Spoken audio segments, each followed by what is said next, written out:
नमस्कार। स्वागत है आपका अजीत अंजुम जी के यूट्यूब चैनल पर। मैं हूं अशोक वानखेड़े।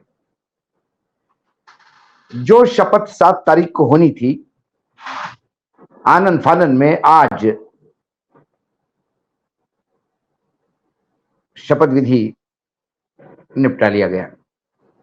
मैं झारखंड की बात कर रहा हूं, हेमंत सोरेन की। हेमंत सोरेन को एक लैंड स्कैंडल में ईडी ने उठाया और लगातार 5 महीने जेल में रखा।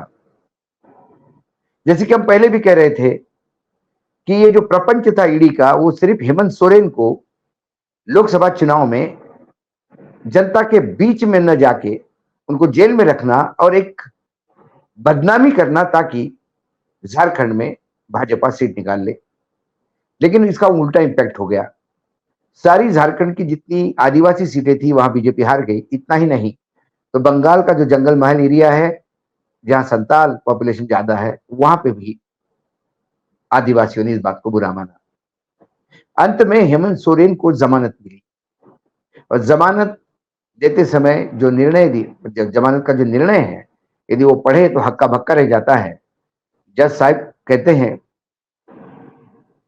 कि जो आरोप लगे हैं जिस जमीन के, ना तो उसकी रजिस्ट्री ना रेवेन्यू रिकॉर्ड ये बताता है कि हेमंत सोरेन का इस जमीन के साथ कुछ लेना देना है। उसके बाद जमानत मिल गई, हेमंत सोरेन वापस आ गए।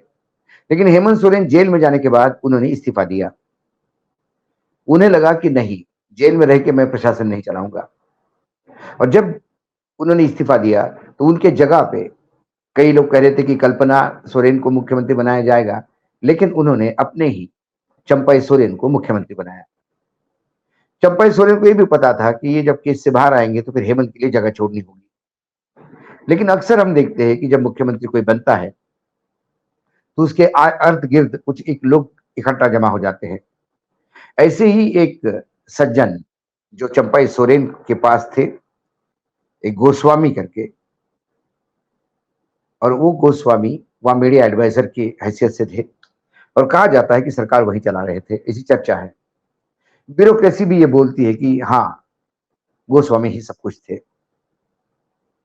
फिर हेमंत सोरेन छूटने के बाद 4 तारीख को विधायक दल की मीटिंग होती है। विधायक दल में एक सुर से ये बोला जाता है कि हेमंत सोरेन जी हमारे नेता होंगे और फिर मुख्यमंत्री की शपथ लेंगे। हेमंत सोरेन राज्यपाल के पास जाके मिलते हैं। राज्यपाल उन्हें समय पूछते हैं। हेमंत सोरेन कहते हैं कि 7 तारीख को मैं शपथ लूंगा। वो वापस आ जाते हैं। 7 तारीख का भी उन्होंने समय इसलिए दिया क्योंकि 4 तारीख को या 5 तारीख को, माफ कीजिएगा, एक प्रोग्राम था जिसमें 1500 नियुक्ति पत्र देने थे और वो कार्यक्रम चंपई सोरेन के हाथों होना था। क्योंकि चंपई सोरेन से कोई दुश्मनी तो थी नहीं, भाई थे उनके, तो उन्होंने कहा कि आप ये 5 तारीख का प्रोग्राम जो है निपट निपट लीजिएगा। आप ही के मुख्यमंत्री होते हुए नियुक्ति पत्र दे दीजिएगा। उसके बाद 7 तारीख को हम शपथ लेंगे, लेकिन 7 तक आप कार्यवाही, मुख्यमंत्री है लेकिन आप एक काम कर लीजिए। उसके बाद जो आप संगठन में चाहो, जो आप सरकार में चाहो पद बता दीजिए, उस पद पे आप रहेंगे। ये सारी बात हो गई थी। लेकिन गड़बड़ी होती कहाँ है? चंपई सोरेन को इन 4-5 महीनों में सत्ता का चस्का तो लग गया था। एकाएक ही एक रात में, 4 तारीख की उस रात में तबादलों की एक लंबी लिस्ट जारी होती है और खासकर पुलिस महकमे में एक्स एसपी, डीएसपी, यहां तक कि थानेदारों के तबादले थोक में किए गए। सरायकेला जो जिला है चंपई सोरेन का, वहां का एसपी भी बदला गया। और ये भारी तबादले उस मुख्यमंत्री ने किए जिसको पता था कि 7 तारीख तक वो कार्यवाहक मुख्यमंत्री है, उसके बाद हेमंत सोरेन को ही मुख्यमंत्री बनना है। हेमंत सोरेन मुख्यमंत्री बनने के बाद यदि कुछ तबादले चंपई सोरेन बोलते तो भी हेमंत करते, इसमें कोई डाउट नहीं था। लेकिन कहते हैं कि चंपई सोरेन के लोगों ने बहुत सारा एडवांस ले चुके थे, क्योंकि ये तबादला एक उद्योग हो चुका है हर राज्य में। ये कोई नई बात नहीं। तो जिनसे कुछ लिया होगा होते हुए उनके ऑर्डर्स निकालना जरूरी था, नहीं तो पैसे वापस करने पड़ते। तो ऑर्डर निकाल कर रातों रात अपने दायित्व से मुक्त होना चाहता था चंपाई सोरेन का ग्रुप। और उसके बाद भले ही हेमंत सोरेन वापस आके तबादले रद्द कर दे, लेकिन इनका तो ये हो जाता था कि भाई हमने तो लिया था तो हमने कर दिया, बाकी आपकी किस्मत। ये सब हो रहा था तब हेमंत सोरेन की नजर तो थी। कई अधिकारियों ने हेमंत सोरेन को बताया कि ये गलत हो रहा है। इसी बीच हेमंत विश्व शर्मा जो मुख्यमंत्री है आसाम के, जो अब सह प्रभारी है शिवराज सिंह के साथ झारखंड के आने वाले विधानसभा चुनाव के लिए, उन्होंने एक ट्वीट करके चंपई सोरेन की स्तुति करते हुए कहा कि आपका कार्यकाल बहुत बढ़िया रहा, मैं आपको बधाई देता हूं। और वो ट्वीट का अंदाज ये था कि कहीं ना कहीं आपके साथ अन्याय हुआ। ये सारे लोग जानते हैं कि झारखंड एक ऐसा प्रदेश है जहां ऑपरेशन लोटस 24/7 चल रहा था जब से सरकार कांग्रेस की और झारखंड की बनी, और हर जगह कहीं ना कहीं एक्सपोज होता रहा। एक बार तो कुछ विधायकों के गाड़ियों में पैसे मिले बंगाल में और आ रहे थे आसाम से, मतलब शिकारी शिकार पे थे। शिकारी आसाम के जंगल में बैठकर झारखंड के जंगल में शिकार ढूंढ रहा था, लेकिन वो मामला फेल हो गया। और इसी बीच सोरेन भी सजग हो गए, कांग्रेस भी सजग हो गई, अपने अपने लोगों को बांधने लगी और सरकार बनी रही। ऑपरेशन लोटस फिर फेल हो गया।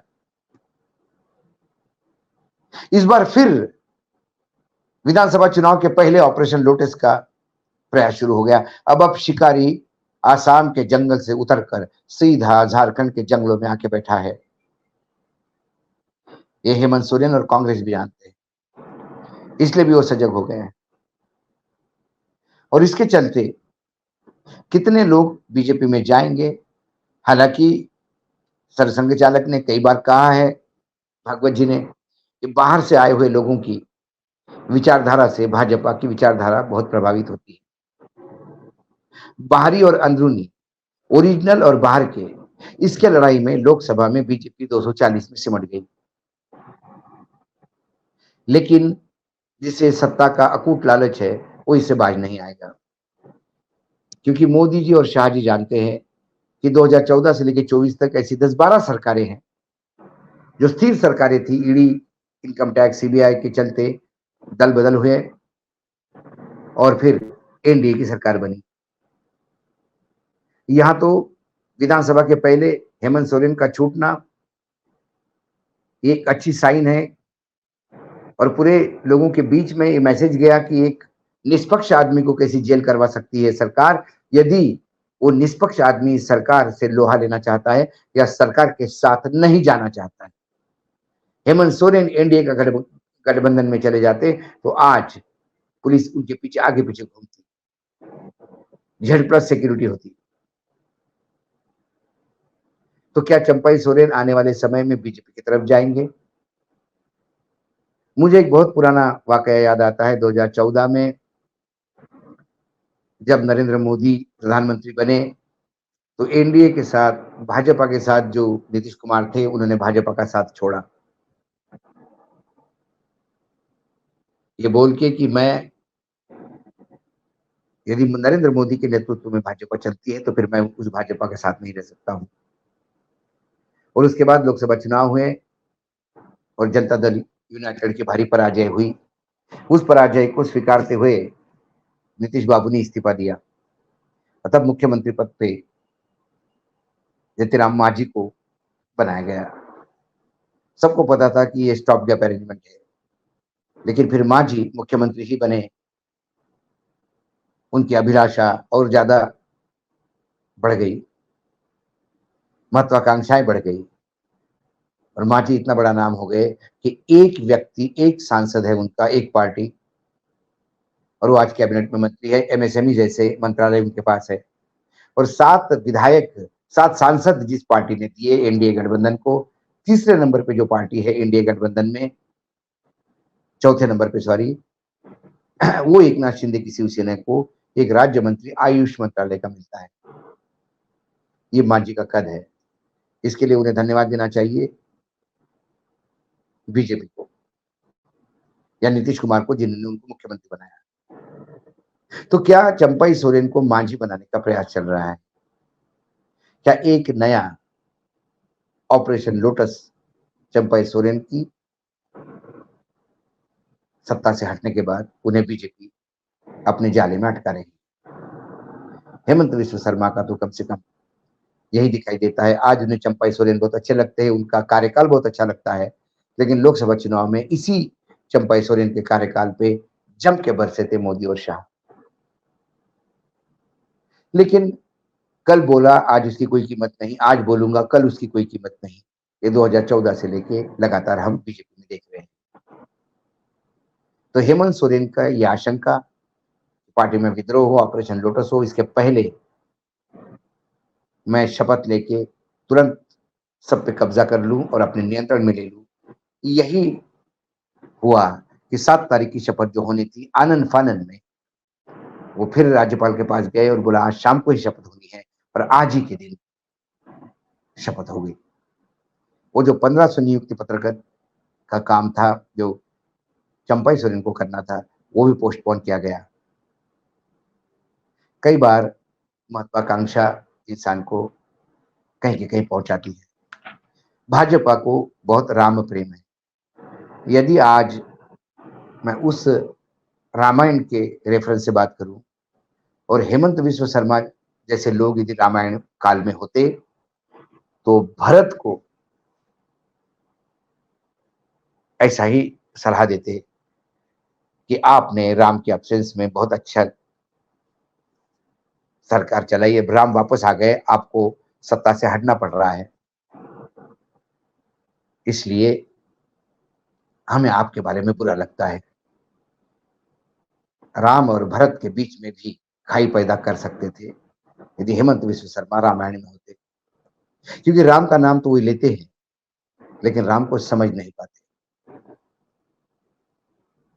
आज इतना ही, कल फिर आऊंगा किसी विषय के साथ, तब तक के लिए नमस्कार। देखते रहिएगा अजीत अंजुम जी का यूट्यूब चैनल।